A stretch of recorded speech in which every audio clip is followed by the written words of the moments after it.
কোথায় যেন আমাদের শেষ দেখা হয়েছিল? হ্যাঁ, সেই ঝাউবনটায়, যেটা পেরোলেই এই দিগন্তহীন সৌন্দর্য দেখা পাওয়া যায়। শুধু সেটাই নয়, তার পুরো তর জুড়ে রয়েছে অসংখ্য লাল কাঁকড়া। 4 পা এগোতেই দেখলাম রাজ কাঁকড়ার খোলস পড়ে।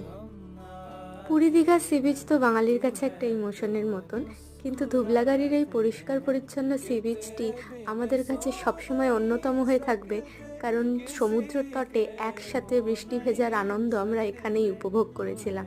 এর আগে তা কখনো হয়নি। তাই স্মৃতির খাতায় আরও কিছু অধ্যায় যোগ করলাম।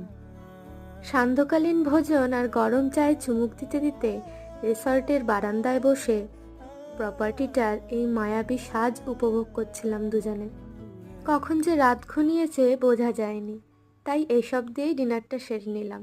এই সিরিজের আরও ভিডিও আসছে, দেখতে ভুলবেন না। টাটা।